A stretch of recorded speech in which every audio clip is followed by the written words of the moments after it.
Okay, welcome everybody to today's Guyana Speaks. Before we join a course, we have the jingle. Listen to Guyana's heart. You can hear it when we speak. It's the sound of six people from the land of the free. Even when we're miles apart, we are joined by the sea. Discover beauty in our culture as we share our history. Guyana speaks true all our way. Guyana, we love this country. Okay, so of course, today's event is about Walter Rodney and Guyana history and politics, a revolutionary Pan-Africanist praxis for the world's oppressed classes and peoples. But before we go into the actual program, I just have a few housekeeping points to make. Firstly, to remind you to just keep your audio on mute unless we get to question time after Cecil Gutzmore has given his presentation and we have the Q&A. Then you can either put your comments in the chat or you may be invited to speak. But please just make sure that your name matches the name that you've registered under. If we can't identify you, we may need to put you back into the waiting room. And that's just for security purposes, because as you know, we've had Zoom bombers before in the past. And also, finally, yeah, I think that's pretty much it, actually. Just please just use the chat facility primarily. And then a couple of points. I haven't finished setting up what we're going to be doing for April or May, but there are a few things in the pipeline that are pretty much sorted already. So I just wanted to let you know that on Saturday, the 29th of April, there is going to be a joint event between the Amina Ghafoor Institute and Guyana Speaks. And this is an event that's going to be held at the Anthologist Hotel in Bank. And it's to celebrate the publication of Richard Mahassi's book on Ken Subraj, Footprints of a Farmer, which is essentially a book about indentureship in Guyana and also the Indo-Guyanese experience. And it's going to be a sit-down evening meal with canapes, fine wines, musicians, singers and dancers. And the costs of the event are being covered by the Amina Ghafoor Institute, but they're providing 50 free seats for members of Guyana Speaks.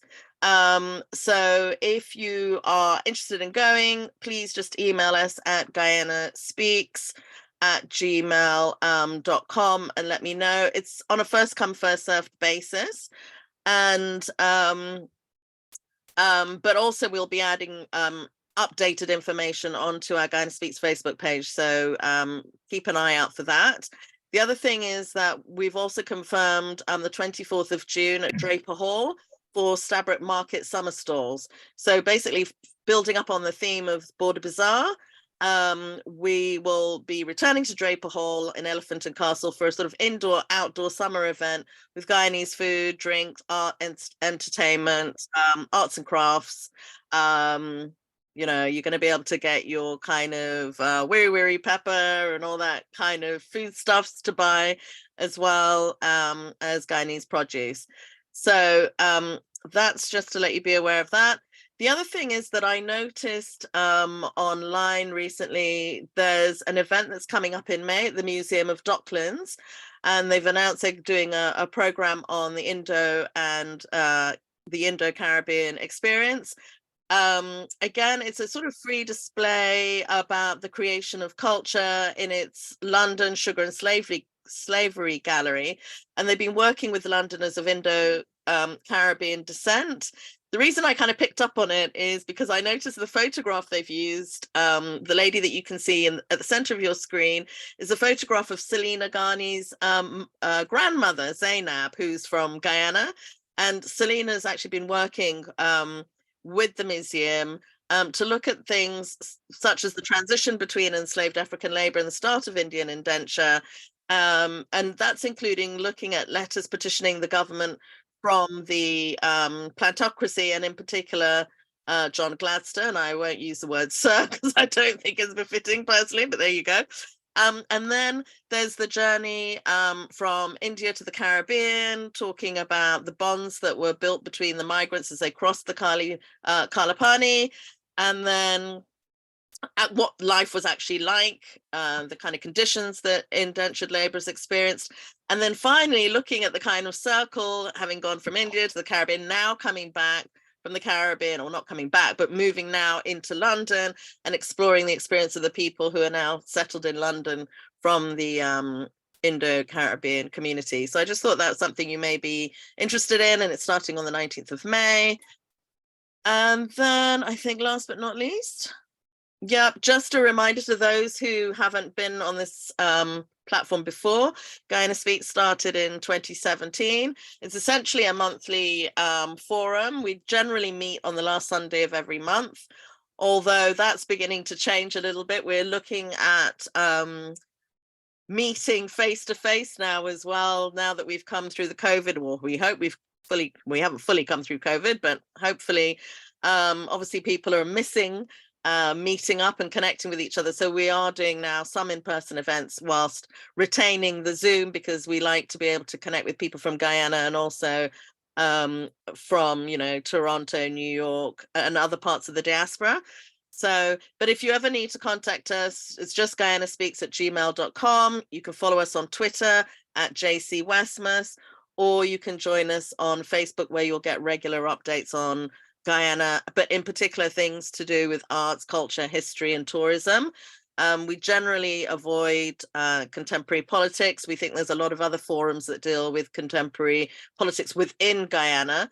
That doesn't mean we're not interested, of course, in figures like Walter Rodney, because of course we are. And that's a very important part of how we think about how we tackle reparations and other forms of activism that are clearly necessary as we move forward in these particularly challenging times. But if we think of Britain in particular, with the Windrush scandal and everything else that has been going on, Walter Rodney obviously provides us all with a source of inspiration, but also ideas on practice. And then last but not least, I've said all that I need to say, so just to welcome you all and to say that this month's speaker, of course, is Cecil Gutzmore. I hope you can see him on your screens. He is the distinguished academic and activist of Afrikan-Jamaican ancestry, and he first settled in the UK in 1961. He's a retired lecturer in Caribbean Studies, History and Political Science at the now London Metropolitan University, which I actually initially studied at and did my degree in Caribbean Studies there. Before going on to the University of Birmingham. But anyhow, back to Cecil. Cecil then went to the University of the West Indies in Mona, Kingston, Jamaica. He remains engaged in research, writing, and activism on a range of race, class, and gender issues, including reparations for African people. His published work appears as book chapters, articles in journals, the Black Liberator, Marxism Today, Race and Class, Jamaica Journal, Interventions, and of course journalism. So he's you'll see regular letters, articles appearing in the Jamaican Gleaner and other newspapers.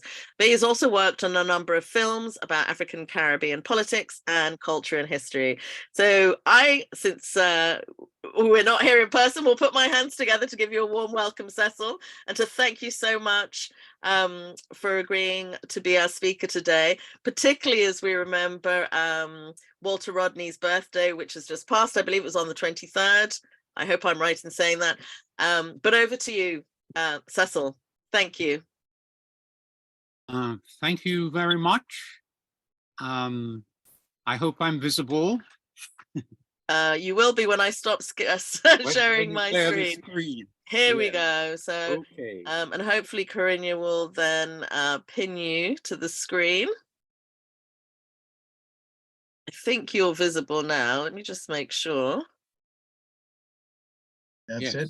Even I can see myself. Even you can see yourself. Well, that's perfect then. Right. Over to you. Thank you, Cecil. Oh, thank you very much. And may I begin by thanking the excellent folk, including you and your husband, who organized Guyana Speaks, for agreeing to allow me to make this presentation. let me not disguise it. You didn't invite me. I volunteered, and so it's an act of daring, and I hope that you've even changed your format a bit. So I appreciate all of that, and I hope that it rewards those who come. I'm thankful to those, and you mentioned big numbers. I hear 120 as possible audience, and I don't know whether they've come in hope and expectation. Perhaps the stance is, what the hell, I could go here with a banner for say. So it's possible that that's the attitude, and it may not at all be an unwise one if that's the attitude that people have come with. I have to say that I'm, as people can see, not as young as I was, and I'm not sure how well I'm handling my aging. So I'm not sure how much I remember of what I once knew. Anyway, so what I'm wanting to talk about is Walter Rodney, who is and was a brilliant son of Guyana. Now, both Guyanese and others will know that there are many such, that is to say, brilliant Guyanese. In my own personal experience, I bring to mind Professor Denbo, who was a cardiologist at the University of the West Indies while I was there, Professor Gordon Roulette, Professor Hubert Devonish, all men with remarkable minds and significant, really significant productivity. In London, I worked with Professor Clemcy Charon, who's a genuinely remarkable scholar, and Professor Kimani Nehusi is a close friend, and I hope that Eric is on the Zoom, because he and Jessica are also amongst the remarkable Guyanese that in my life I have encountered and done one thing or another with. And then there is Rudin Narayan, with whom many decades ago, he passed, of course, a long time ago, so it was a long time ago, but a really extraordinarily sharp trial advocate. And I would, in other circumstances, be saying something about him, but I'm going to leave that for another occasion. And then there are three brothers called Phillips, who I know, and the one I knew best was somebody called Ron Phillips, who graced Moss Side, Manchester, some decades ago, an extraordinary Marxist and Pan-Africanist, who I will return to briefly later. Now, I'm interested in Walter's legacy, not because he is was bright, but because of the precise manner, the exact manner in which he deployed his grand talents as the son of that British colony, which now may be the Cooperative Republic of Guyana. I'm not sure if it's changed back that name, but we needn't worry too much, or at least I'm not going to worry too much about it. Now, what's important for me is the unique, non-risk averse revolutionary manner in which Walter deployed the brilliance that he clearly possessed. And he did that in Marxist historiography, which is history research, history writing, and history teaching. He deployed it in a remarkable way in Marxist political economy, by which we mean using broadly Marxist analysis to understand the nature of the world as dominated by racist European, Euro-American, if you will, capitalism, imperialism, that system that's effectively, wrong word, run the world over the past few centuries. And of course, Walter was a practical revolutionary Pan-Africanist in politics. And in that regard also, his work was remarkable. And so this is the brother who was born on 23rd March 1942, about 2 years before me, and was murdered, assassinated, a mere but monumentally productive 38 years later on 13th June 1980. And that's who I want to talk about. Now, in the domain of practical revolutionary politics, also termed revolutionary class struggle, it must be admitted that Walter Rodney's career lacked the crowning achievement, that of participating in the leadership of a process that resulted in the taking of state power on behalf of the masses. So there's no point in denying that.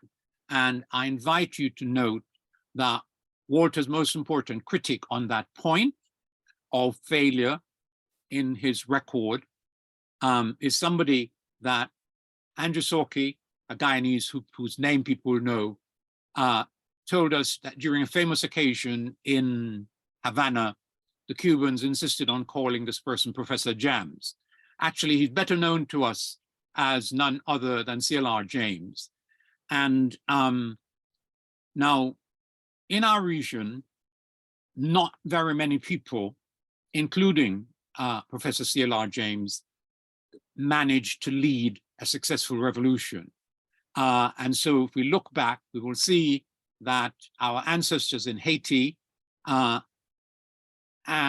it has to be said that we function in this regard with a record of unmatched anti-systemic revolt and resistance. So we have a grand tradition as a Caribbean people in that regard.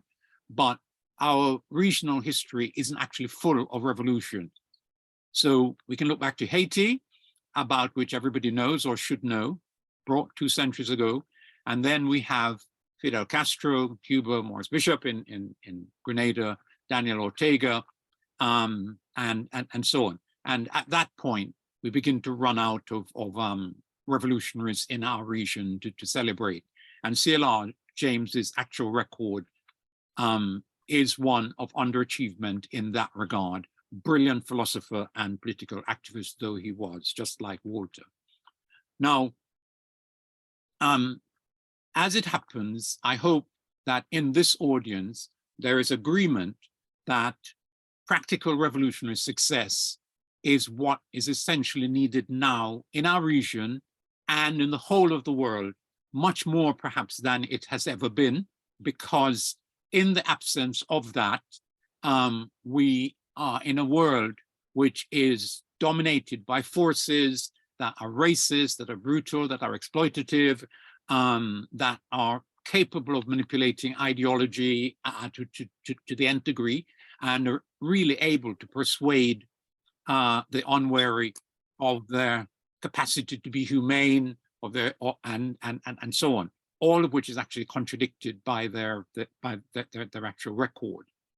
So permit me to use a quote from a close friend of mine, somebody called Colin Prescott, who I've known, been a friend of mine since maybe 1972. And Colin is or was chair of the Institute of Race Relations. And Colin's quote says, "A little personal reflection. I am thinking specifically about how back in the day, we, that is to say him and Sivanandan, linked arms as he and I, as Cooley from a British colonial island in the east, and the Nigger from another British colonial island in the west, in harness, appearing on platforms in the USA, in France, in Sweden, amongst other countries, as well as in the UK. To people coming out of imperialism's colonial divide and rule cultures, this, our public embrace, cut right through the ethnicity nonsense and defies those who would divide us against our better interest. That is what, that was where Black was demonstrably a political color of resistance to injustice, not merely a matter of skin color or skin tone, or what Massa called us, or what we call ourselves. So that quote, I actually disagree with Colin's use of the notion ethnicity nonsense. I know exactly what he has in mind, but it seems to me important that we recognize that something of a substantive kind is hidden in notions like culture, like ethnicity, like race even. And what we have to do is manage the politics of those ideological and political contents properly and better than we tend to. And in Britain at the moment, a lot of negativity is occurring behind the notion Black and minority ethnic as a deadly category. And I think that that's what Colin had in mind in talking about using that phrase that I say object to. So let me say that I take seriously the fact that my cultural, political, historical background is not Afro-Guyanese and is not Indo-Guyanese. I'm in fact Afrikan-Jamaican. And I believe that that matters. My place of birth, my racial, cultural, ethnic origin is in Jamaica. And it's a very different place from either Trinidad or Guyana.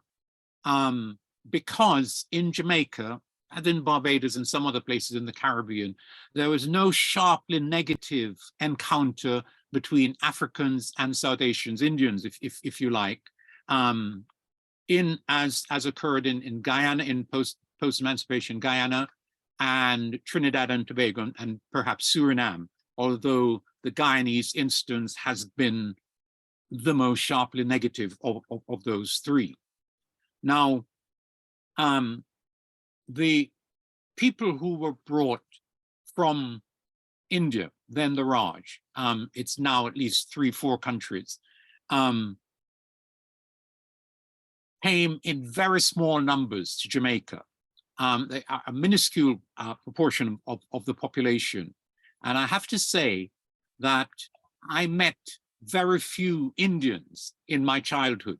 Now, there are Guyanese, African Guyanese who can say that, but that would be a function of the geographical divides in terms of where people were taken and so on.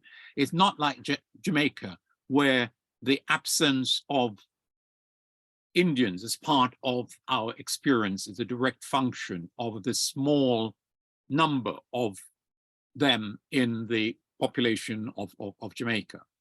Even so, the little town from which I came had 3 old slavery days estates or plantations on them. And in at least 2 of them, post-emancipation Asian labor was present. My maternal grandmother used to send me onto the Woodstock estate, which was absolutely adjacent to where we lived, to collect roti from the mother of an Indian family that was on the Woodstock estate next to us. So no or next to no Indians in my childhood. And importantly, Jamaicans, unlike Guyanese Africans now, don't have any sense of having been in some way, we'll come back to the truth or falsity of the proposition, of having in some way, let me take a step back. Obviously, African labor and European capital, Dutch and English capital, are the factors that produced Guyana. And African Guyanese feel a very powerful sense of possession and then of dispossession arising from the fact that instead of paying them properly at the end of enslavement, racist colonialism insisted on importing a new form of labor. Now, and that had impacts and consequences that we're living with. And how that is understood really does matter in a profound kind of way.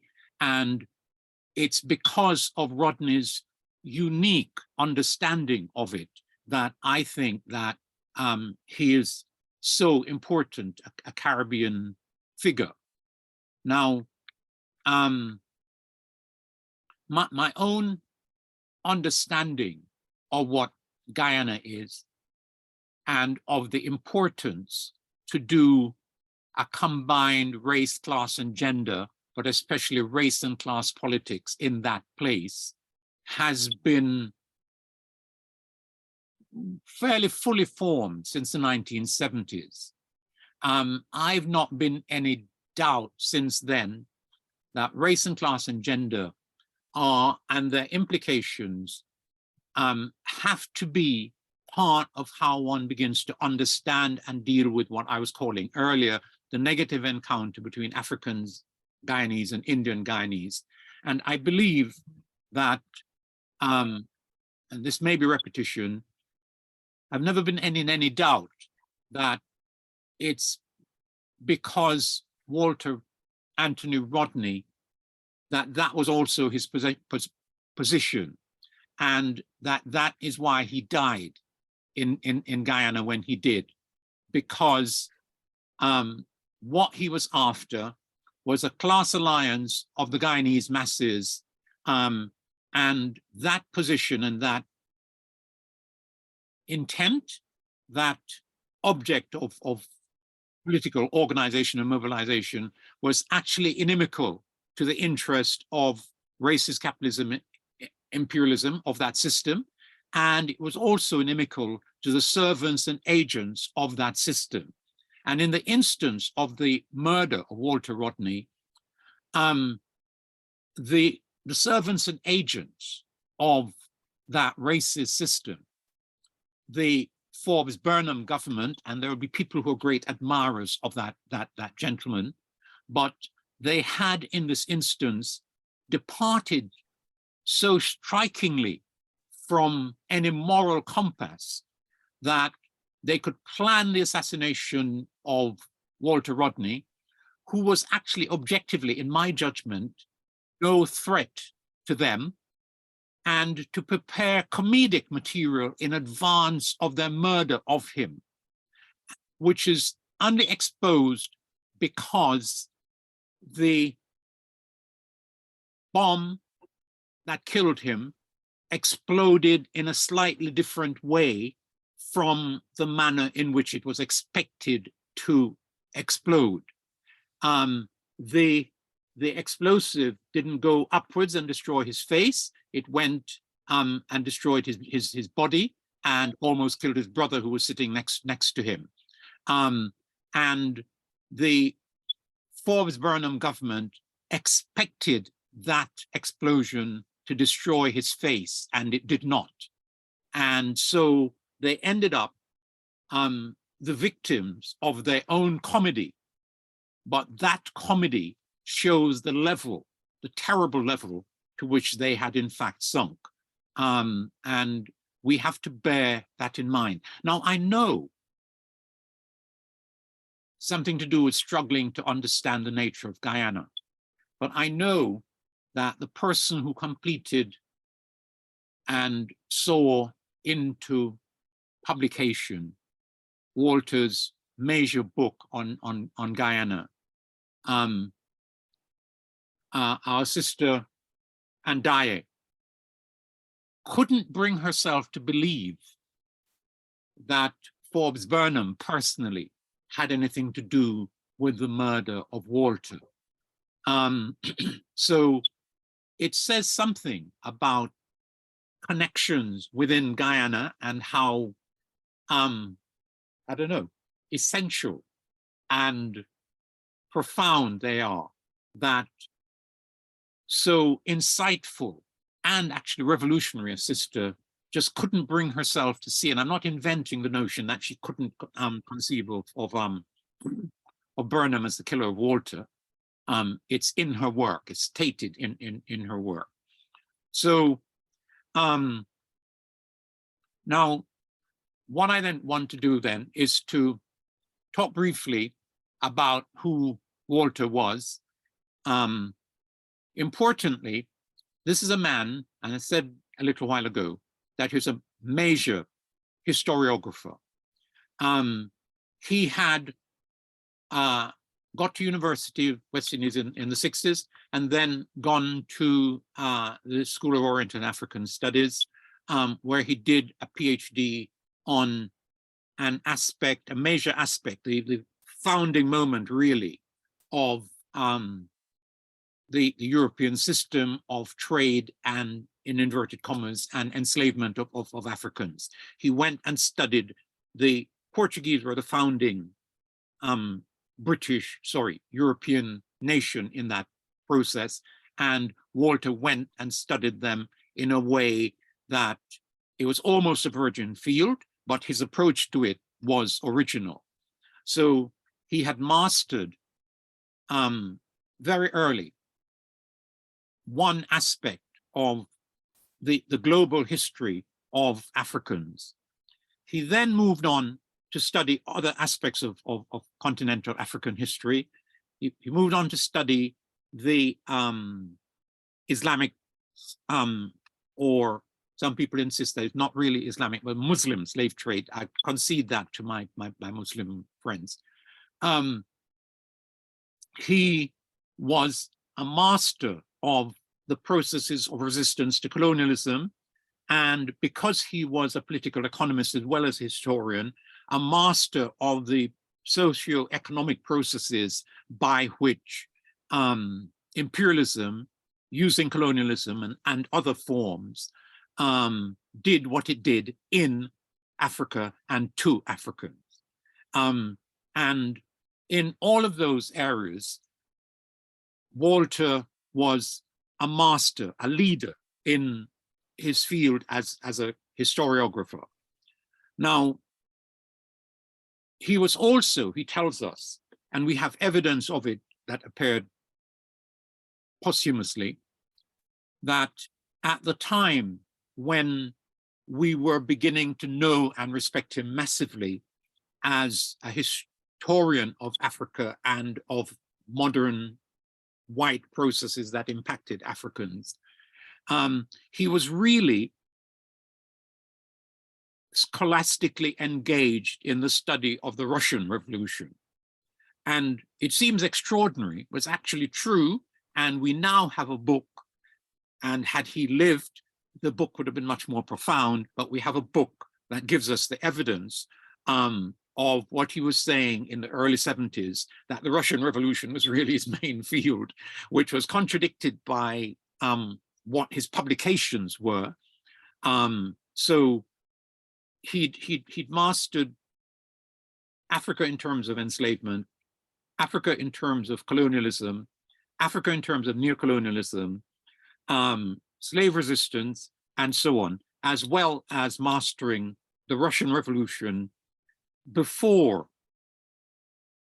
being forced to go back to Africa, having been excluded from the University of the West Indies at Mona, having gone back there in 1967, and then his personal politics and his class politics were too hot for the Jamaican neo-colony. So he went to a more progressive neo-colony, Tanzania in East Africa, and remained there from 68 to 74 when he returned to Guyana.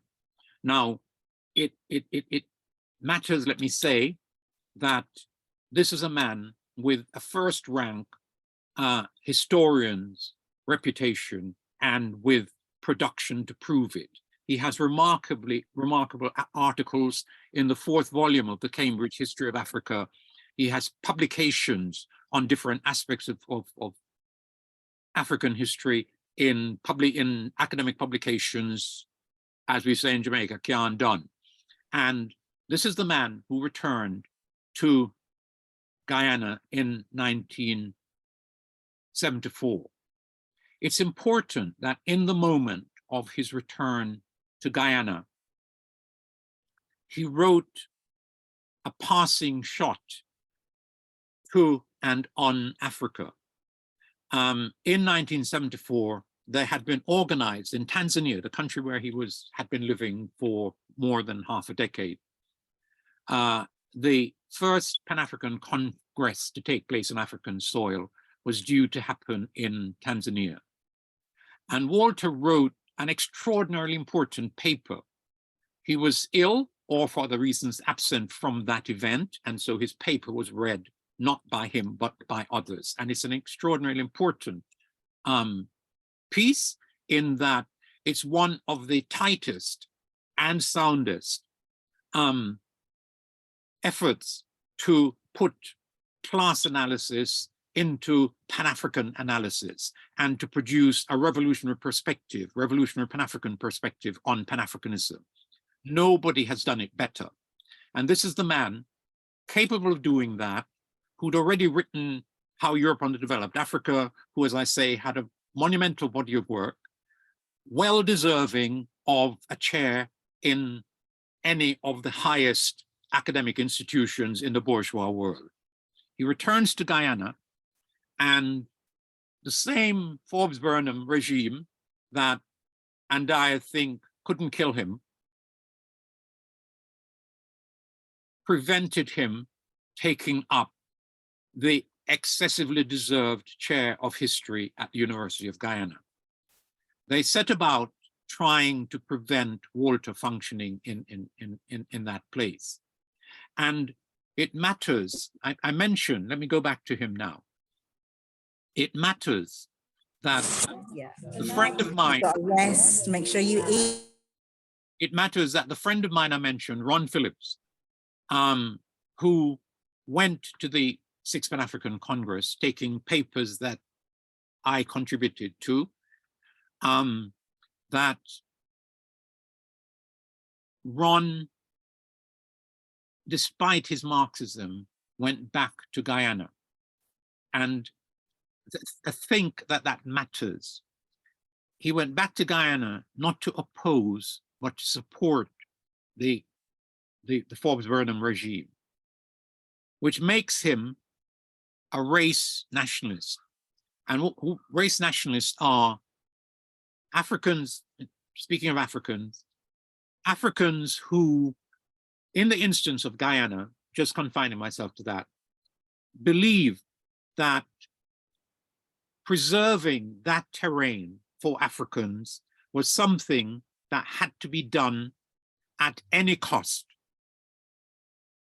and whatever it took. And incidentally, Walter gave a lecture in a center in North London called Head Start, 25 West Green Road, at which in those days I was regularly delivering history talks. Walter did his talk a week after me, and I went into Head Start, where I encountered a brother who said, Walter Rodney does not understand race. And what he was saying, just like Ron Phillips, was that Walter was not committed to what race nationalists thought was the primary duty of Africans inside and outside of Guyana, to keep that terrain under the control of Africans. Now, that posed real difficulties. And it's to the extent that Walter challenged that he ran into trouble with the imperialist regime that called itself nationalist, that got credit for supporting anti-apartheid movements in Southern Africa and so on.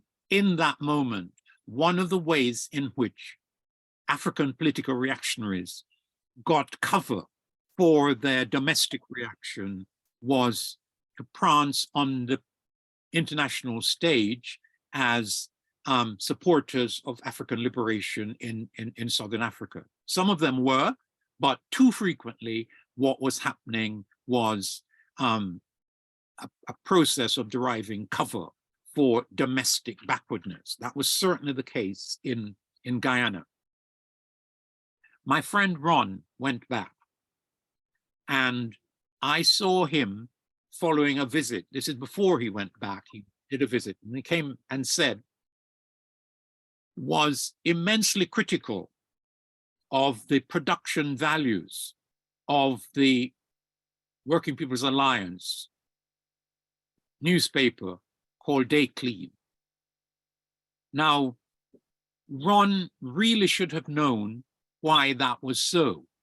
He should have known that the Burnham regime had seized the printing equipment and much more basic stuff than that of this particular opposition group, the WPA and others, and also newsprint and paper and so on. Just couldn't get it in, and if it came in, they seized it.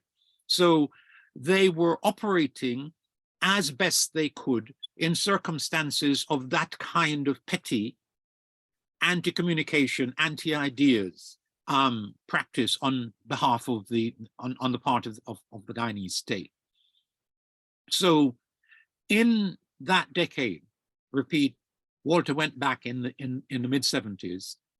In that decade, there were people, not Guyanese like me, who tried to understand what was going on there and knew that the Forbes Burnham regime was an agency not of ours, but of US imperialism. And that what had happened in that terrain was that in the 50s and 1960s, imperialism had managed to shatter a race and class alliance between African Guyanese and Indian Guyanese, which took the form of the PPP under Jagan, had managed to shatter it. And very importantly also, had managed to convince far too many people that historically, at least since emancipation, there had always been an antagonistic, this is Walter's term, borrowed straight from Marxism, antagonistic contradiction between Indo-Guyanese and African Guyanese. Walter, in making himself the master of a new terrain of history, it's his birthplace, but when he grew up there, they weren't teaching Guyana history, although there were Africans there who were aware of the importance of Africans in that place. So this is not something that he got at school. It's not something that he got at the University of the West Indies, where he did his PhD. It certainly wasn't available at SOAS. And so this was a fresh new field. And the quality of Walter's mastery of it and the quality of his production, intellectual production, political intellectual production out of it, really is undoubtedly remarkable. Now, there are various places in which, or to which one could go to understand what Walter did. But there is a journal, there's a single, I think, issue of it called Georgetown Journal. Find, if you can, the first and possibly only issue of that. And what Walter is doing with others in that issue of that journal is to talk about the making of this extraordinary place that is Guyana. It's riverine, gigantic rivers. A friend of mine, I don't know if it was correct, used to say that there are islands in one of Guyana's rivers that's bigger than Barbados. He may not have been right. It's a gigantic place. Rivers, seacoast that's actually below sea level. And if you're going to produce on them, you have to rescue the land from the river water and the sea water. And it is important that Walter's first contribution to the understanding of that place. Some of it was understood already. Everybody knew about polders and that the Dutch had good experience of that and so on. But importantly, the passion and insight with which Walter and others deal with the historiography and the practicalities of the making of that place is a remarkable tour de force. And you end up almost thinking that you know the shovel men that are described in that work. That is to say, the Africans, quite big and strong, who shoveled the mud out of the dams and ditches in order to make a seawall, side dams and a back dam, in order that the land within that enclosed space could be cultivated. So to the extent that Africans willy-nilly or properly understood what our labor contribution had been to the making of that place, there is nothing surprising about the fact that in their heads, they feel a sense of deprivation as a result of the way that imperialism in its colonial form handled what happened after they abandoned the enslavement of our ancestors. So Walter tackled that story of the making of Guyana, the realities of the making of Guyana. And then the bringing in of Indians. It's easy and important to not to get that wrong, and it's easy to get it wrong. There are one or two books that talk about a new system of slavery. Indenture of Indians from old Hindustan were not enslaved, but the conditions were appalling.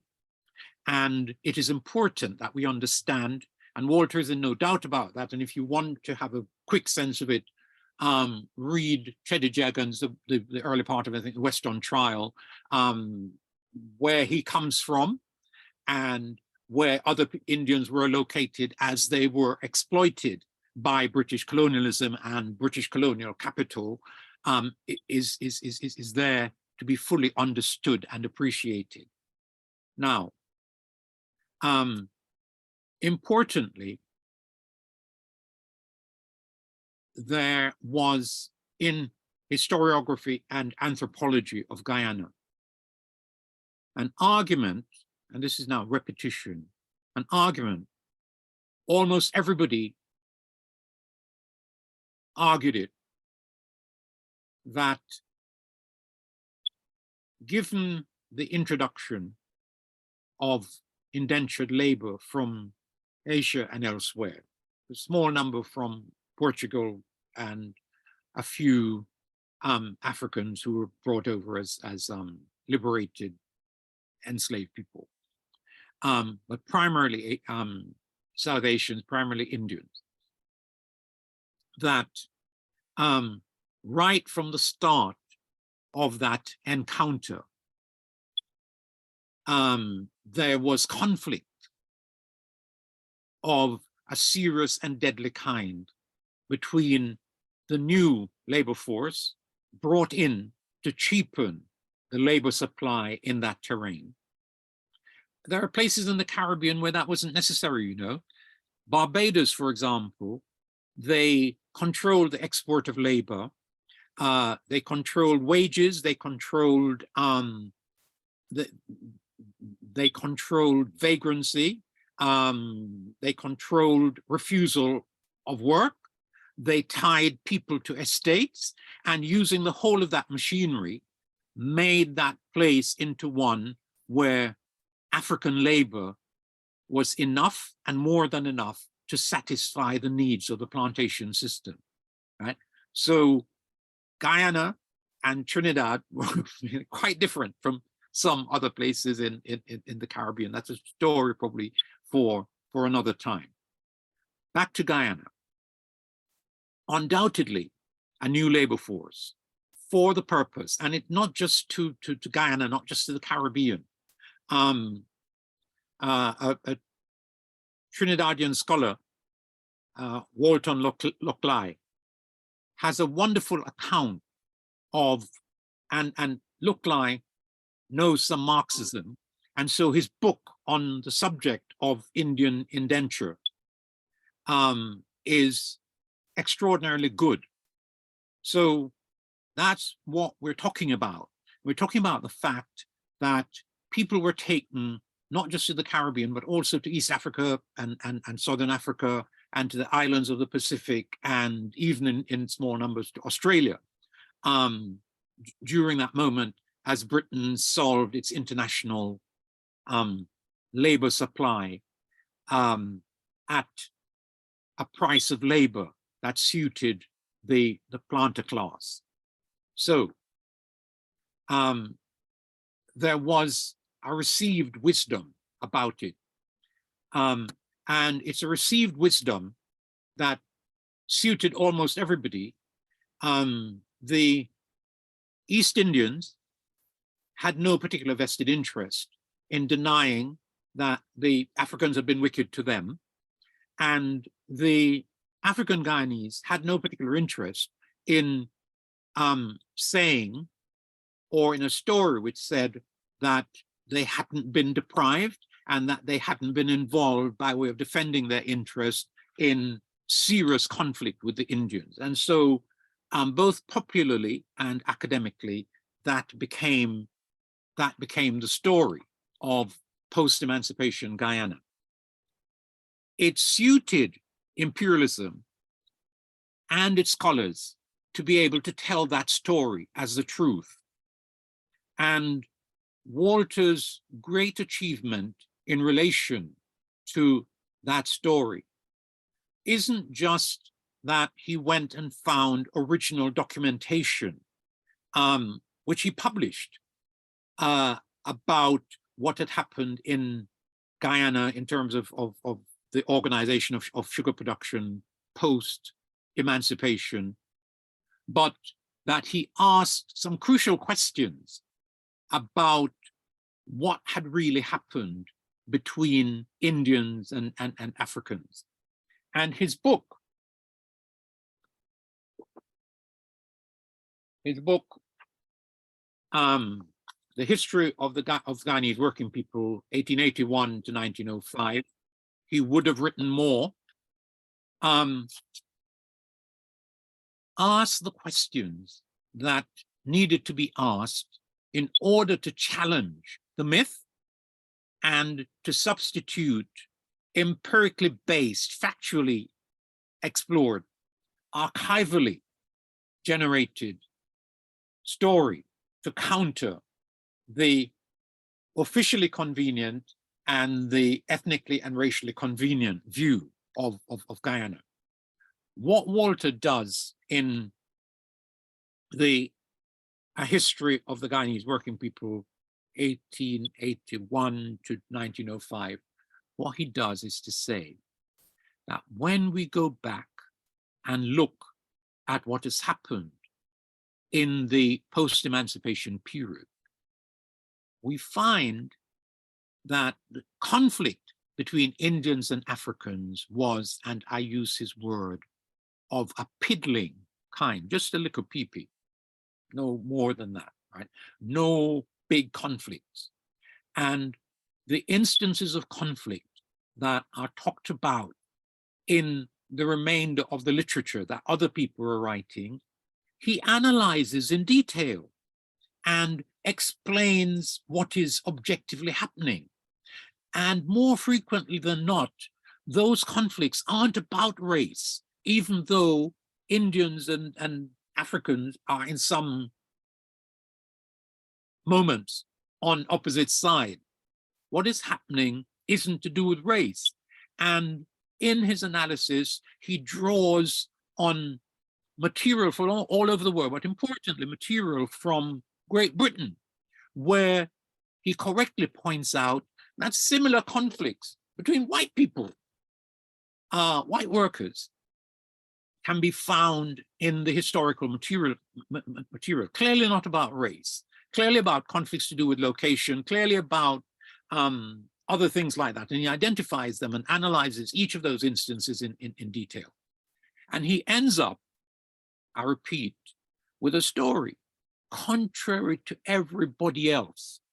Only after Walter did somebody, his name is not perfectly in my head, Judeman Sycamore, arrive at the same conclusion that Walter had arrived at. And most people don't even know that Walter had arrived at those conclusions, well documented before Judeman. So that is important because Walter introduces another notion and is extremely crucial to Guyanese history. What were the antagonistic contradictions? Big Marxist phrase, don't mind. What were the antagonistic contradictions between the classes and races and ethnicities within Guyana?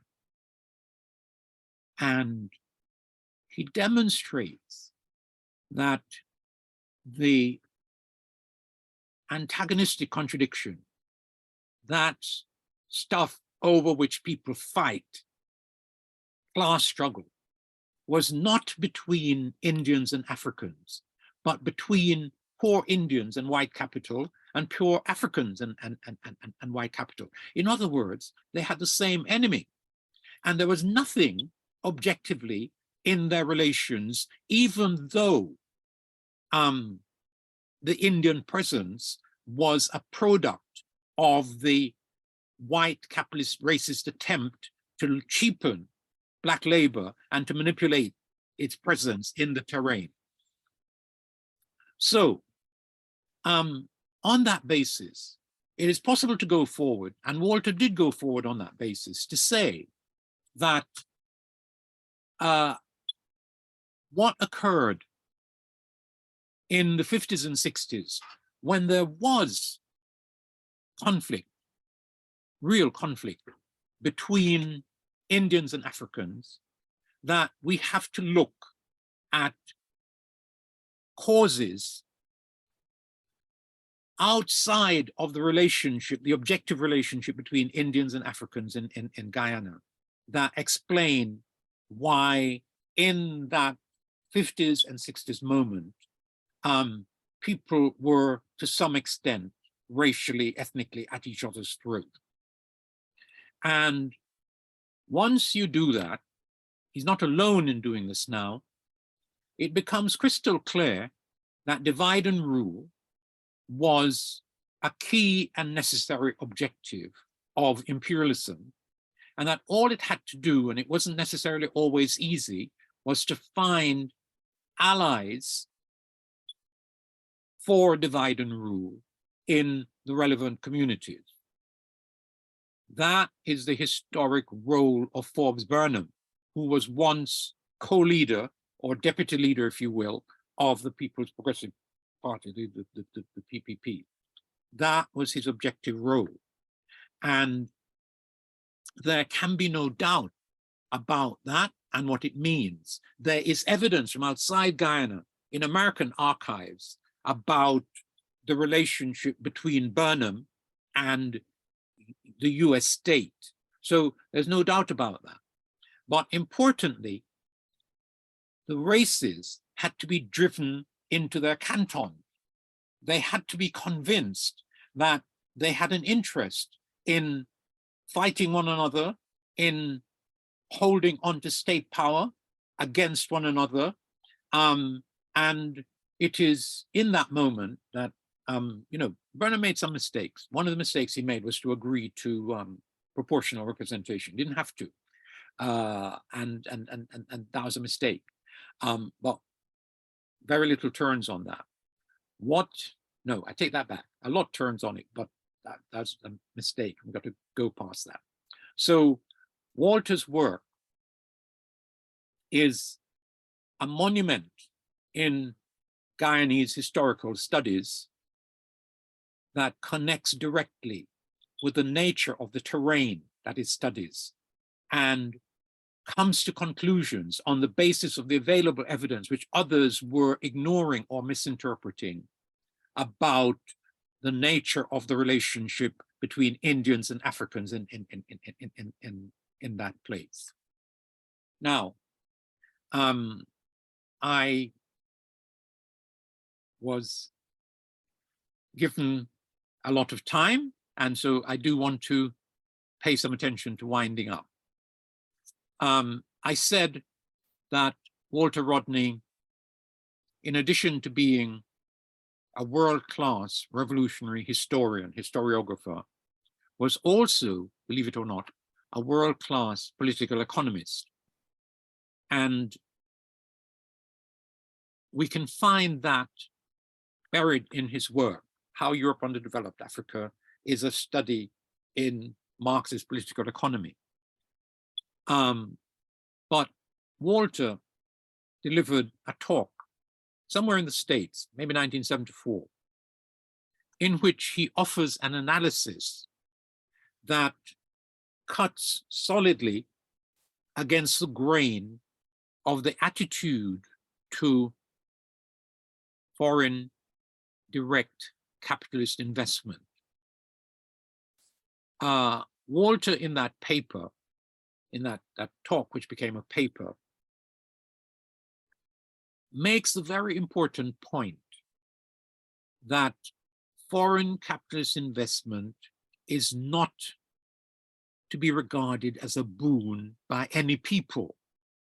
That the way it operates is that stuff which, say, the Guyanese or the Jamaicans own, be it bauxite or Trinidadians, oil, bauxite, that ownership of that gets transferred to some others who might be foreign companies, foreign capitalist companies. And the process by which that happens is that the companies assemble a pot of money, which they call investment and which they claim to input. And because we don't have something called investment, we welcome that input. We don't bother to see that the input is almost immediately paid for via something called taxation or amortization. So there's a write-off within a very small number of years of the so-called investment.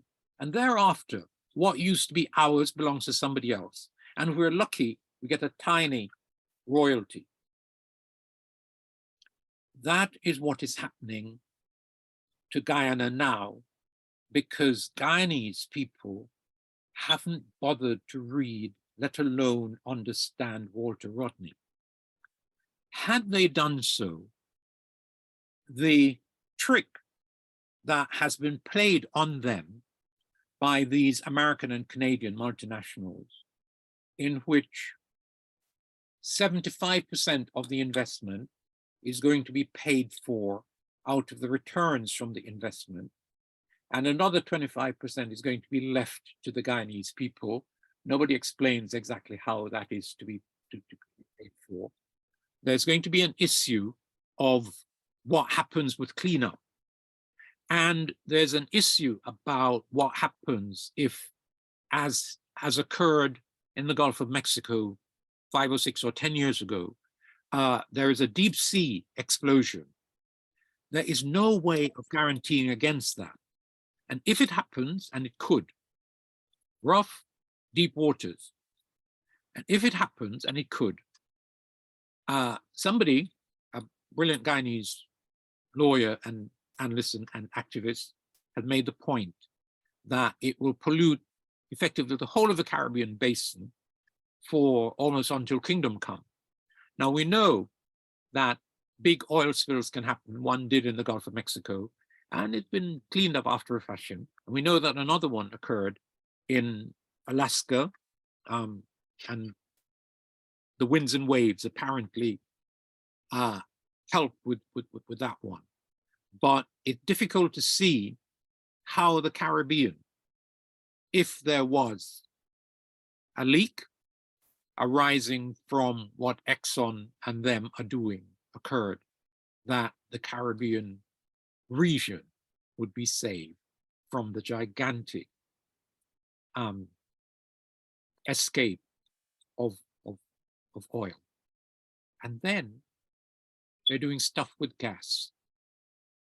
Gas is not user-friendly, is not environmentally friendly. They're burning off more of it than they should, and they're putting it onshore and persuading people to use it for fuel in a place where there's an abundance of sunlight, and that's the direction in which heating and fuel for home should be going, but that's not happening. So just as in respect of race relations, let us call them that, Walter's monumental achievement has been ignored. Similarly, in respect of his political economy and his description of how the business of foreign direct capitalist investment really works has also been ignored. And there are Guyanese who should know better. Clive Thomas is one of them, who have persuaded themselves that there's a boon awaiting Guyanese, actually about to be delivered. As we say in Jamaica, not a ting no gosso. And we perhaps too far down the road to reverse these agreements, but new agreements are being signed up to, almost as I speak, by Guyanese ruling circle who should know better. And it does not appear to matter whether they are Indo-Guyanese or Afro-Guyanese. They are busy making the same mistake, which had they read one of their brightest sons, Walter Rodney, they would not be making. Let me leave it there. Thank you. My goodness. Okay, let me just stop my video. Cecil, you've blown me away. I don't know what I was expecting, but I wasn't expecting that. And I have to just say that was a really excellent, brilliant, somebody's actually calling you in the speak, Sir Gutzmore, because honestly, that was a hugely informative, impressive, amazing talk. And I just absolutely love the way you were able to kind of explain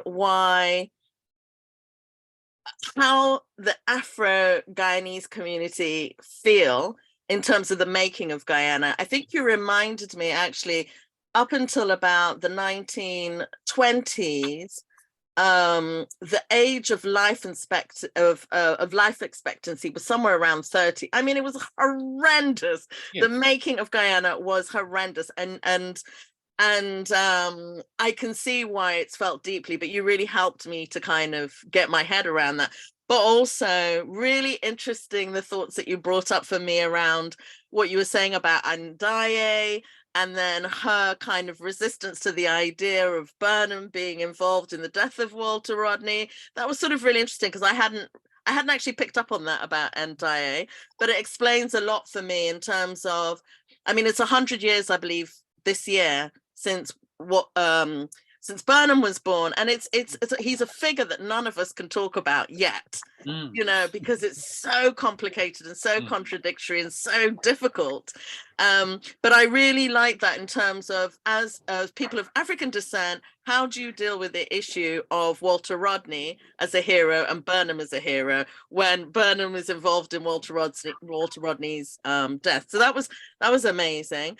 But also, I think of key, which I loved most of all, was the way that you picked out this whole issue of, you know, what are the antagonistic contradictions, this whole issue of divide and rule, and of the central message of Walter Rodney. I mean, if we could just hold on to that as a country, in terms of Guyana, I'd like to think that it would make a difference to the way we try and address the current problems that Guyana's facing. But plenty enough of me. I just want to read some of the comments before we go to the Q&A. However, can I just invite people to be visible on screen, and just put your hands together, please, for Cecil, because that really was absolutely amazing. So thank you very much, Cecil. We really wholeheartedly appreciate that. And but moving now to the Q&A section, I just want to read some of the comments, because I noticed that we've got Errol Brewster online. He's one of Guyana's overseas diasporan artists, I should say. Well, yeah, I'll call him an artist for now, but he's multimedia artist. I don't know. Errol might introduce himself a bit later on, but he says, I'm glad the speaker is aware that the regional and international initiatives of the PNC was a cover for their lack of legitimacy at home. And of course, he therefore refers to saying Carafesta was one such. And then he says, I'm glad too that the speaker realizes that it's a lack of understanding of how Dutch and British capital interacted with the ethnicity of Labour that is at the base of our current problems. This points to a certain lethargy in the adjusting of the instructional objectives in the teaching of history after independence. And then finally, Errol makes the point that Rodney was eliminated from the political equation in Guyana because his activities and its appeal to the mass of Guyanese people was eliminating the race card from the toolbox of the two toxic ethnic parties which were using it to achieve power. So he clearly believes that and agrees with a lot of what you're saying. And he ends it with saying that was an excellent presentation reflecting on the realities of Guyana's socio-political particularities. But I have here now a question from David Chung. I think it's a question. I'm just going to read it. Cecil, would you agree that the plantocracy in the Caribbean was centrally concerned with maintaining the plantation system and did not concern itself with where the labor force came from? The introduction of other ethnic groups was then exploited by the dominant white English, creating a divide and rule, and we know the outcome of this, as you have outlined in your presentation. We're still living through this process today. So how do you see this unfolding going forward in the Caribbean? Okay. Yeah, I don't know if you want to respond to the comment so far. I don't think it's particularly correct to say that capital didn't care where the labor came from. What capital needed was the cheapest possible international market and the cheapest possible labor. That was capitalism's objective. And it set about securing the labor, first of all, for enslavement, and then for post-enslavement and colonial setups in the Atlantic and in the Pacific. So we know that. We know that historically, capitalist imperialism is racist and deliberately benefited, consciously benefited from how it operated labor systems in order to facilitate its profit and so on. So it may not actually matter whether and to what extent capitalism cared about where the labor came from. What it sought was cheap labor. What it sought was to do, if it ended up with labor from different places within a domain, was to make sure that they were used against each other rather than acting with each other. But my Bayesian, very brief case mention matters. If they have enough labor in a place, as they did in Barbados, you actually control the situation there, keep them under control by all of the mechanisms that I was talking about. And by the end of the 19th century, believe it or not, Barbados' population was actually falling.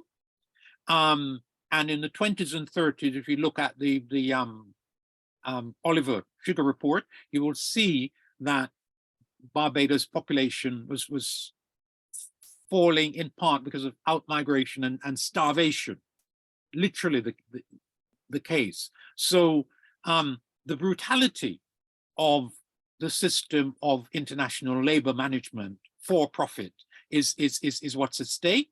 And then in each particular instance, what we need is an analysis of what happened. And then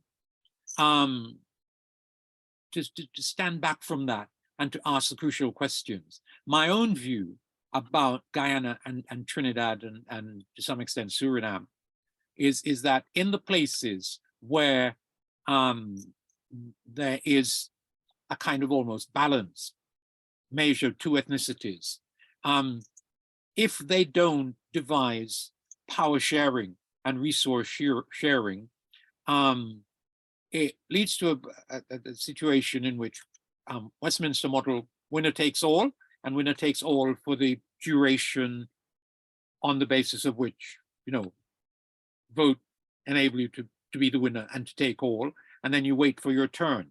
And it not either wise or there are no good words that I'm aware of that can be found for it. And Indians and Africans need to sit down together and talk about how we share the spaces in which we commonly dwell. And I want to make another point which I left out of my talk, but which I think is important. Indians and Africans have a much longer term encounter which people don't even begin to understand. The original population of India were African, and there's a whole history of how, in part, the Indian subcontinent changed ethnically. The coming in of non-Black people and how they organized Hinduism as a caste and color system.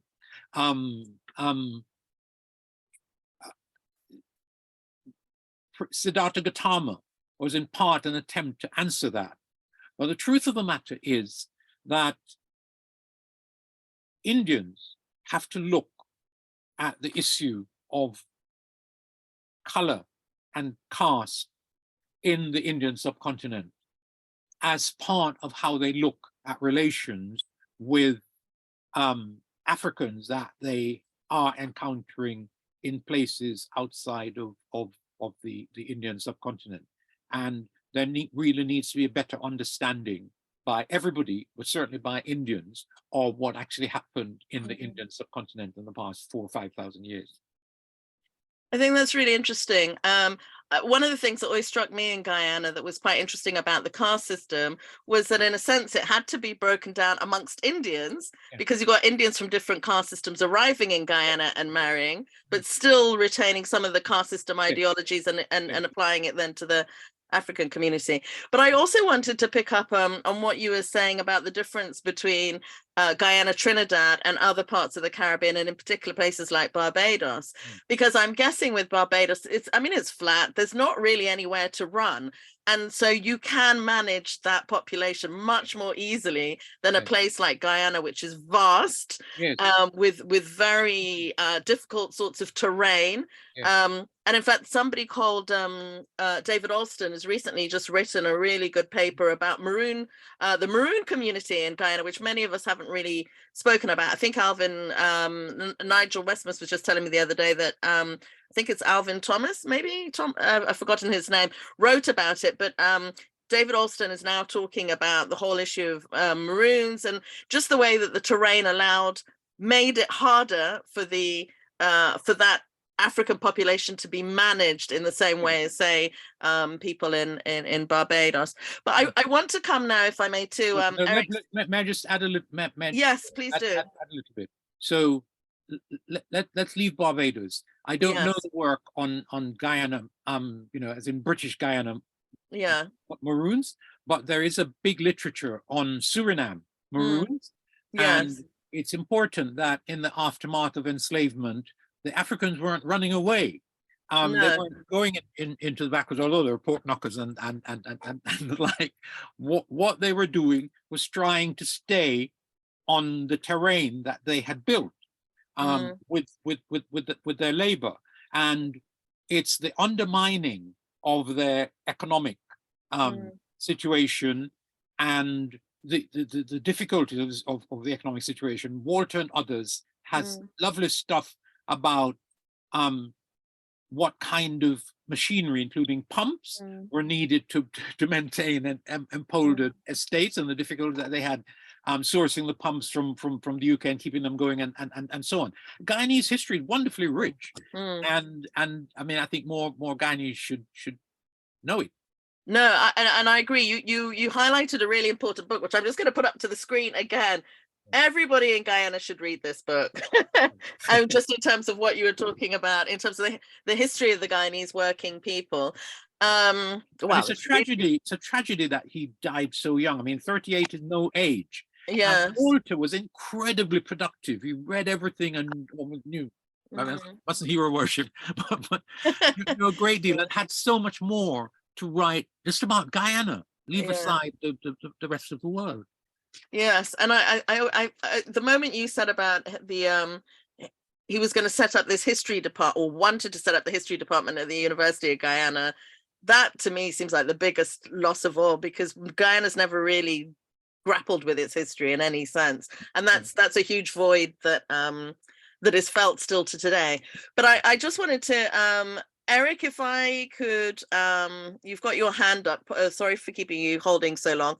If you can just unmute and ask your question or make your point. Thank you, Anita, for another brilliant session that you coordinated.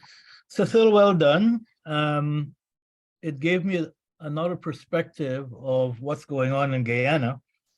But I'd like to ask a question after I reference two documents. You spoke about Clem Cicheran, who was in the UK, another brilliant Guyanese. In 2014, at the Republic of Guyana Distinguished Lecturer speech, he wrote about the El Dorado complex in the shaping of Indo-Guyanese, a revisionist perspective. And in that document, there's a quote from Dale Besnott, who was the Minister of Education, that essentially said that at the core of Indian attitudes to Afro-Guyanese is the Hindu system, where they're looked upon as the lowest class, and their views are driven by that.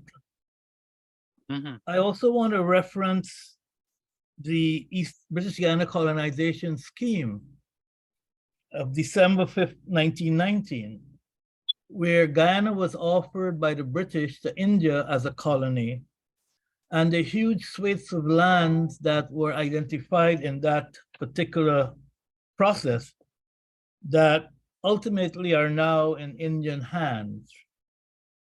I also want to reference the fact that 473,000 Africans died to build Guyana. And so to my question, Walter had a particular view of the world in which he wanted to unite both Indians and Africans into a mass process based on class versus race. Isn't there a contradiction when you look at the Hindu caste system and today's behavior by the government of Guyana, that contradiction would have prevented Walter from ultimately achieving his goal in Guyana because of the divide and rule strategy of the British? My sense is that Walter's vision has not been implemented in any other part of the world successfully. And so as much as there is a understanding of Guyana's history and his writings about how Europe underdeveloped Africa and his understanding of other revolutions, what is your view that his system would have succeeded? Okay, your question is complex and rich.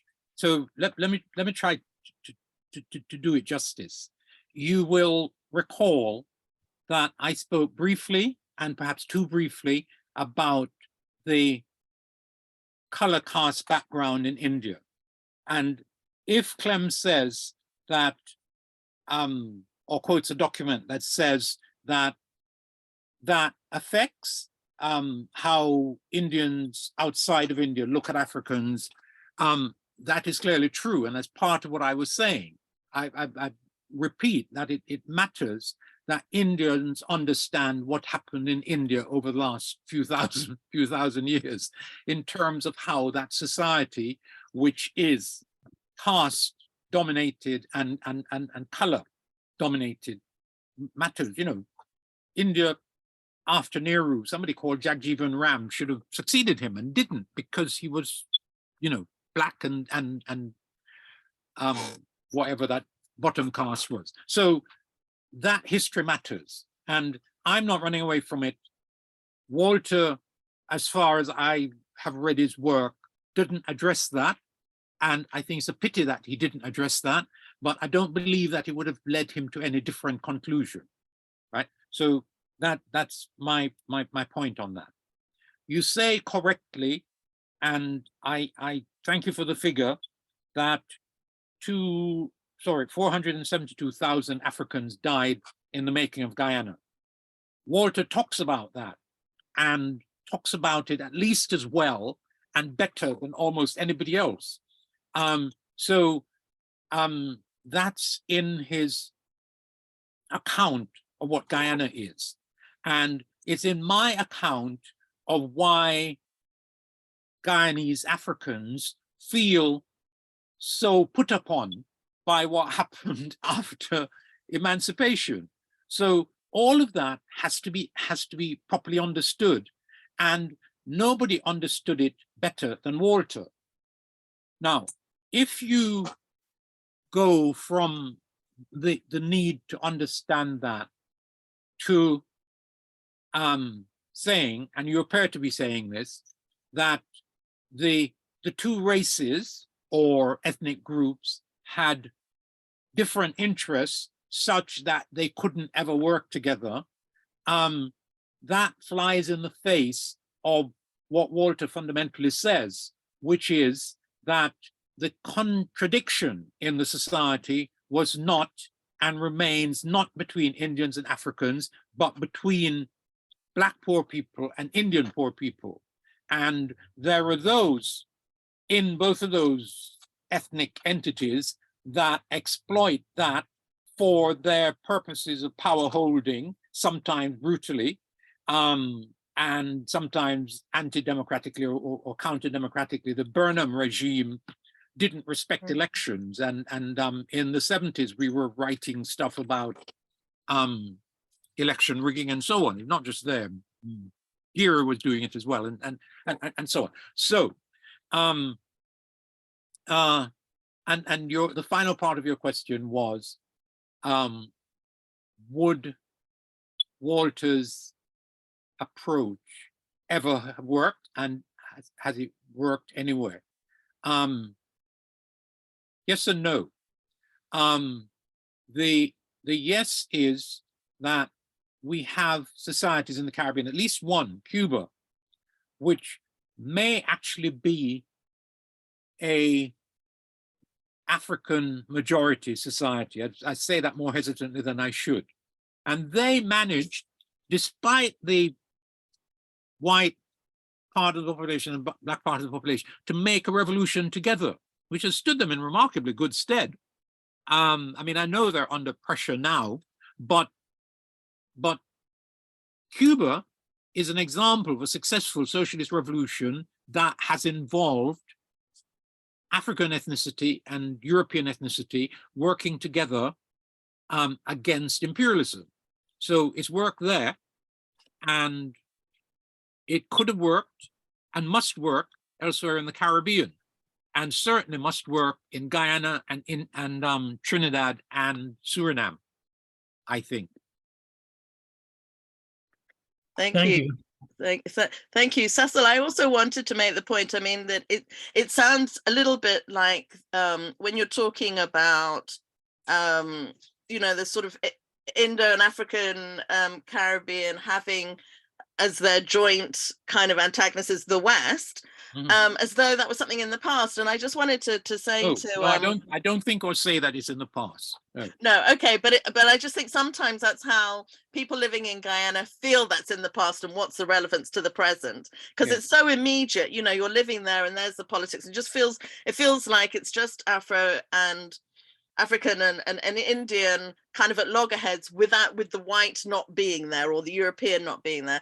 And I just wanted to say that I think we also need to be conscious about the world that we're living in today. I mean, I was reading recently an article about the general elections in Trinidad and Tobago, whereby Cambridge Analytica had been at the core of polarizing politics there in the 2020, I think it was the 2010 elections, between the Afro and Indo-Trinidadian community, and just using algorithms to completely shape the way people, whether they were based on their Facebook or social media, the kind of information that was being fed to different groups by them. So I think we still need to be aware that there's all sorts of new ways in which we're being manipulated as a community. Yes, but just to go back to your point, I think it's important that I haven't located the world capitalist racist terrorist system in the past. And all of what I said was perhaps too brief about oil. Oil and gas in Guyana is about whether Guyanese even begin to try to understand what is happening in this promised oil boom, and the easy way with which some companies negotiating, it didn't matter whether the government was Indian or African dominated, negotiating with them and just selling out. Leave aside whether the oil shouldn't stay where it is, but the notion that somehow this is going to enrich Guyana and Guyanese, it's almost idiotic. And I repeat, our third world leadership needs some awareness of the structures of international capital. They need some basic reading in the nature of, what should I say? Walter's political economy. And the Guyanese leadership, both races, both leading party structures, would have benefited enormously from just reading one document, not even long, by Walter, on not making the mistakes that they're presently making about oil. Sorry, remind us what that document was. I don't have the proper reference, but somebody. Is that the one in the Guyana Journal you were saying? No. It's in a journal called Ufahamu from 1974, and I will supply you with a proper reference if nobody who's on at the moment can do so. Well, where Walter did this talk somewhere in California, and it was recorded and published in Ufahamu as a paper. That's what I'm talking about. Okay, fantastic. Well, we've got Nigel Westmus has got his hand up. So Nigel, please unmute. Great to see you. Yes, thank you, Juanita and Rod, and for holding this series, and thanks to Professor Gutzmore. Really very good analysis. I like your take on the development of a multi-ethnic society and the contradictions therein. I also like your late comment on the oil economy and the responses of various forces to that oil economy, kind of slavish responses. I take that quite well. Thank you very much. Just one quibble I have in relation to the comment you made on Ndai. She did make comments which appeared in the text, which I think is a small act, to suggest that she did not believe that Burnham was responsible for Rodney's assassination. It's kind of rhetorical. It's kind of rhetorical because she does say in one of the other pieces, in other section, that this is not intended to mean that I do not hold Burnham ultimately responsible. I do. And so I think there was a Guyana had a foreign minister or somebody when Rodney was assassinated, was asked about whether or not, this is done by a regime. And he said, we don't do things like that in the Caribbean. Obviously, he was wrong, but I just wanted to clarify that Andai did not, and I know Andai, and I know his subsequent work did not mean there that she did not ultimately think that Burnham was not responsible. I just wanted to clarify for the record. Okay, well, I will bow to your knowledge of that extra comment by Andaye, and you're right that the one I was and am relying on is the probably the Small Axe interview, but certainly an interview in which she's answering some questions. Whether hold Burnham ultimately responsible gets her and us out of the difficulty that she had such an image of Burnham as to make it difficult for her to comprehend that he actually did what he did. Nothing happened in Guyana that Burnham didn't know about. And certainly the murder of Walter was known about by him and people close to him before it happened. They organized for it. And so I take and respect the point you make regarding Andaye's formula for bringing Burnham back into the picture, but her initial position that takes him out is what we have difficulty with. And I also have difficulty with the way that she reintroduces him, because if what is being said is that, he was the head of the regime and ultimately responsible, if it's just at that level, it's unconvincing against the evidence that she couldn't believe him capable of doing that personally and knowing about it, which he did. Thank Only you. other issue too, I think that at one point during your talk, you mentioned something about the, I like your point about Jaduman Sikumar. I think his work is very important. But there's also a point you made, I think you probably meant Jagan rather than Burnham. You said Burnham agreed to proportional representation. I think it was Jagan at that time. Yes, if I said Burnham, I was mistaken. You're quite right. It is Burnham, yeah. And I hope I didn't. Yeah. Okay. Apologies. Thanks for picking that up. Burnham was the minister who came up and did the. No. I'm saying that you said Burnham. I said it was Jagan who actually agreed to proportional representation. Sorry. Yeah. Maybe a bit tired, but you're absolutely right. We're not disagreeing. I'm just saying Burnham, and I really mean Jagan. He's the one. I was in London at the time. And I remember discussion about it in must be the New Statesman or somewhere, and Jagan saying that it really didn't matter because he'd win anyway, and it was a mistake. Okay, so we're agreed on that now. It's Jagan. Yes. Apologies. No, not at all. It's you've been no need for apology. It's just a question of the flow is. Not apology needed at all.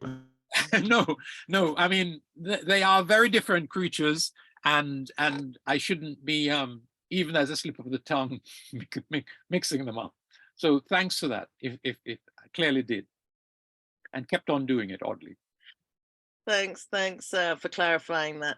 So there's a question in the chat. I'm just going to read the comment by Samantha Schuler. And she says, have you examined the role of missionaries in Christianizing the Guyana population of all other religions, Hindus, animist believers, Muslims, etc., and peoples of other ethnicities? Could you share that with us? Not quite sure. I haven't done any work particularly on religion in Guyana. The missionaries went everywhere. And I have a book which I used to use in my teaching. Somebody makes a journey into the backwoods in some 60s, and do you know what I'm talking about? He's a European, and he goes and he does a journey into the interior of Guyana, and inside of that, somebody might help me with that. I'm trying to remember. Inside of that, he cites missionaries. They are working amongst the native people. And it's an extraordinary text. The missionary talks about having the natives working the mission field when he really means the missions fields. And then he talks about making them dependent on guns and clothing and so on. Is nobody on the chat who can remember? Just trying to remember. Is it not Evelyn Waugh who went there? No. It's Yeah, Evelyn Waugh did go, Corinne, but yeah, not it's on that Waugh. particular. I don't mean war, Yeah. but I'll supply you with that reference as well, if nobody comes up with it. Yeah. I don't. While you're seeing if you can find the book, let me just see if there's any other. I mean, there are questions here. I don't know if you'd want to address this one. Somebody called Joseph is just saying, with the newfound wealth, what do you foresee for Guyana? But I mean, that may be a question that's. Well, I will say briefly that there is no newfound wealth. The wealth is a myth, right? I don't know what the very small royalties are going to amount to, but a massive debt has actually been imposed on Guyana. 25% of the cost of the oil production, which is going on now and being expanded, falls to Guyana, and so on. There is nothing in the stuff that I read in the legislation about how the clearing up, and it will be expensive in about 25 years' time, is going to be handled, and so on. It's an error and a failure of leadership for Guyanese to be talking about this great forthcoming wealth. There's nowhere that it's worked like that. And, you know, there's some exceptions. Saudi Arabia has so much that they've been able to make their population comfortable. And Gaddafi was doing some interesting things with his money. But all of that was owned by them. It's not owned by, you know, by Western companies. And that's a big difference. One of the big differences. So that's what we need to analyze, that who owns the resources and so on. That's very interesting, actually, a comment, because I think there's a lot of building that is going on in Guyana at the moment, but it is, as you say, it's about the ownership of, Yes. I know that a lot of the building that's going on is owned by people who aren't even Guyanese, who are building things. Okay. Yeah. Let me just say that I bow to the knowledge of MS Janke. And if she hasn't been on your platform talking about this, you should have her talking about it, because she really does know a great deal about it. All of the pitfalls are in stuff that she's been dealing with. And even she's been on, it's worth going back to her for the, you know, the other aspects of the story. Yes, we kind of did a few events on oil when it was first announced. We haven't done anything since COVID, so yeah, it might be a good time to ask Melinda. And give her, as with respect you've given me today, time to develop an argument about what's really happening. She's very good. So I'm going to go to Ola, who's got his hand up. Ola, did you have a question?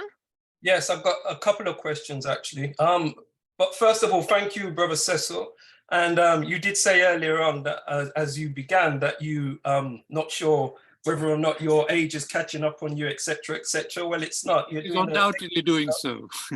You're doing an excellent job, so thank you very much. My question, a couple of things. First of all, you mentioned Walter Rodney's work leading up to the six-pack, where he gave an analysis, a class race analysis. Yes.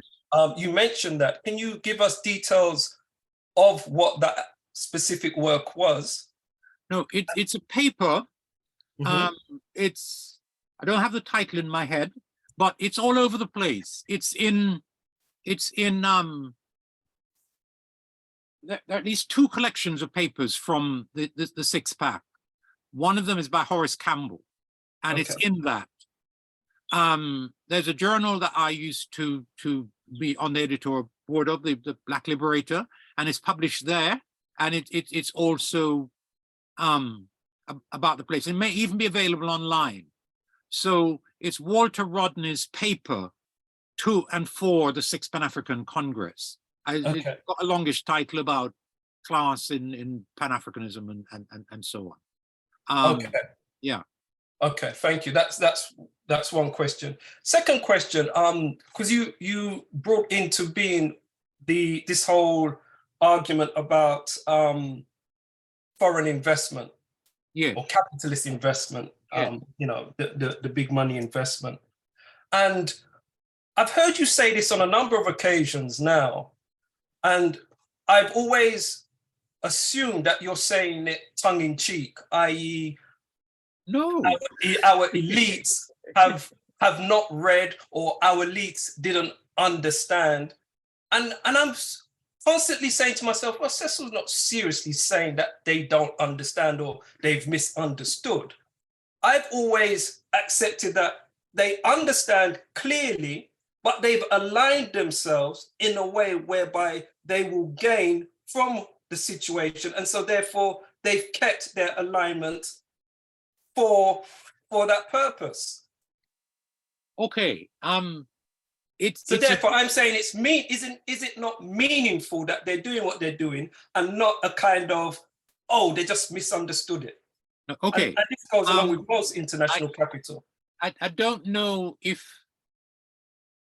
I want to hold on to the proposition that it's misunderstanding, but there is something in that rumor, right? In respect of Guyana, I've met Clive Thomas, C.Y. Thomas. I know how bright he is, and I know that he worked and Rodney worked closely together. When Walter was in Tanzania, he got Clive over there, and Clive worked on his book while they're there and so on.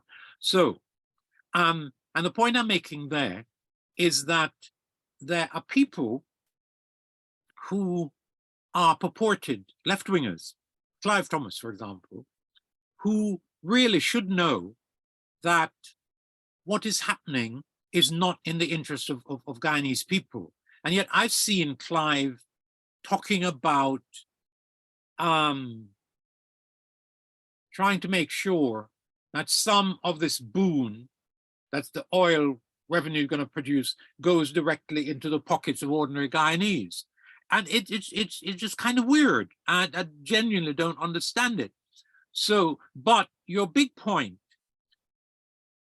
connects with my own position, my own more fundamental position, which is that what we have every place in the so-called third world, with the exception of Cuba, are ruling groups, class fractions that are in alliance with imperialism and are actively and consciously serving it. And yes, so I'm not disagreeing with you about that proposition, but there is stuff that it's so odd and foolish that we really need to ask questions about why and how it comes to be the case that certain people who clearly should know better are doing what they're doing. Yeah. Okay, thank you. Thanks, just wanted to clarify something. Eric Phillips just put a note in just saying that the government of Guyana aren't planning anything, as far as we're aware, to do with the 200th anniversary of the Demerara Rebellion. And I just wanted to say, Rod and I are part of a committee that are trying to pull together events across Guyana, the UK, yeah, basically Guyana and the UK. Rod's just put in there, I know that the UK High Commissioner is going to be partaking in a commemoration of the event, which Rod will update people on later on the Guyana Speaks page. But also just to say, actually, Eric, that nothing has been solidified yet by the guy, by the government, but I have been told that the Ministry of Culture are planning something for August. Whether Monica, or I met with them last week. I've met with the president, I've met with the prime minister, because as reparations, we wanted to observe it. We have our own plans. right, And in meeting with them, it's just mind-boggling, the low-key approach with which it's being held, and it's almost because it's political. right, And yeah, it's very political, and I am just convinced that there is an attempt not to make it a big event. We mm, spoke with the prime minister. We talked about the 3 monuments that are there. The prime minister wasn't even aware there's a monument on parade ground. I spoke with the president concerning that this is something that should be celebrated throughout the Caribbean because it changed the whole issue of emancipation together with what happened in Jamaica. There's a blank. Ministry of Culture may be planning something, but it'll probably be some fete around it, because that's how culture is viewed in the Ministry of Culture. It's embarrassing. right. So can I just ask you, are you part of the organization that's called the Coalition for Parade Ground 1823? I'm not an official member, but their members are part of the Reparations Committee. Oh, I see. Okay, because they're part of the group that's involved in what we're doing. Sorry, Cecil, you have you wanted to pipe. Just a brief point. Guyana is what it is.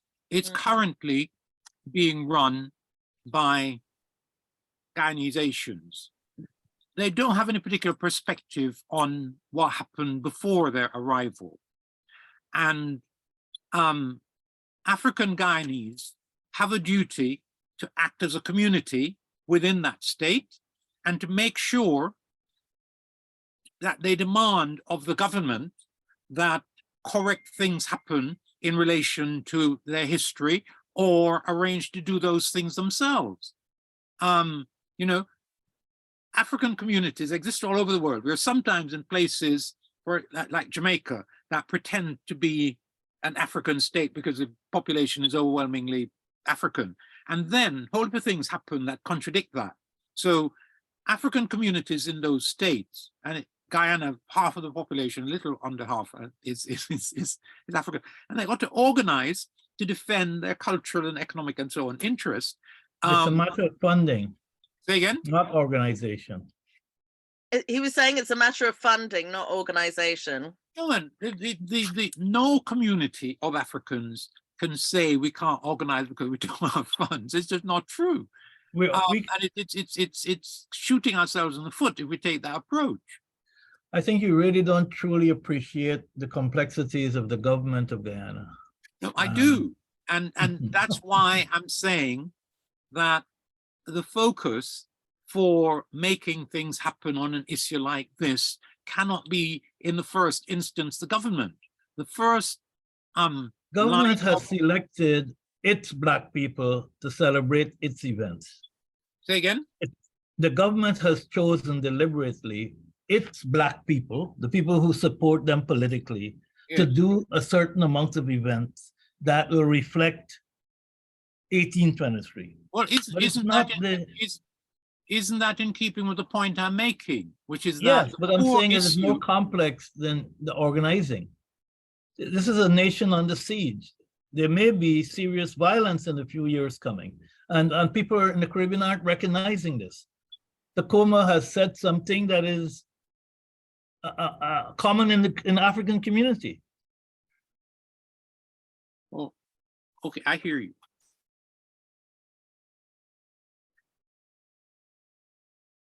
Okay, so I'm just gonna, I know this is an issue in the background, and Eric, I'd love to talk to you about anything going on outside of this forum, about what we can do to help maybe from this end, because we're really keen to make it a national event here in the UK, and we're working with Elsie. Do you know Elsie? Yeah, in Guyana. But if there's any way we can help, you know, we'd love to do so. It's a divide and rule activity that is currently on the table. It's not an activity planned to heal or planned to bring unity. That's what's going on.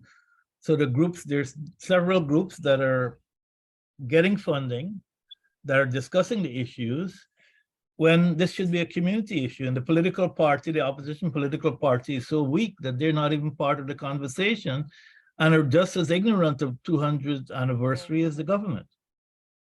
You know, Eric, I understand. I understand what you were saying. I mean, I just feel in the same way that, for example, here in the UK, with I don't know if you've been following the Windrush scandal that we had here, but the government had a fund that was supposed to help people here in the UK to help spread word about all the issues surrounding regularizing people's status, about getting compensation and so forth.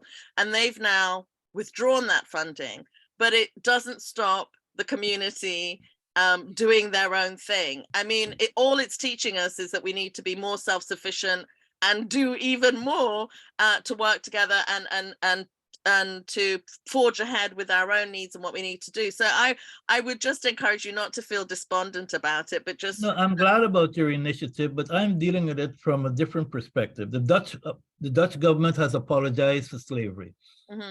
19th of December. I've had several meetings with this government, as chair of the Guyana Reparations Committee, and they've said nothing about it. The Dutch have appointed a special ambassador to deal with the issue with their 200 million euros. They're in Suriname. Mia Motley was supposed to respond to them in December. She hasn't. Suriname and Guyana wants indentured labor to be part of the apology. So it's within that context that the 200th anniversary is being viewed by the government, almost a blockout. So I'm looking at it at a different, I'm dealing with different contexts than just the 200th anniversary, and they're linked. Because had this been about indentureship, the government would have had a team put together to go and speak to the Dutch. The Dutch are waiting. The Dutch visited Guyana. The Dutch, they have an incredible program right now planned for June. The special ambassadors in Suriname. So all I'm saying is that we are if we're not living in Guyana, we have a different view of what is really going on here. The 200th anniversary has to do with emancipation. It has to do with reparations. It has to do with a lot of other things. And the saddest part of it, and Cecil mentioned it, is that our politicians they don't care about history. And so they haven't learned from Walter. And it's not taught in schools. So the broader public doesn't understand what's going on. The fact that we're being exploited by Western capitalism with the oil contract. So we have a society that, because we don't appreciate history or learn from history, we continue to make the same mistakes and we continue to divide and rule. I understand that, Eric. I think there's some people who would like to join the conversation but aren't joining it because we're being recorded. So I'm just going to take us off record to just try and see if people want to talk, then they'll feel more comfortable. So I'm just taking that off now.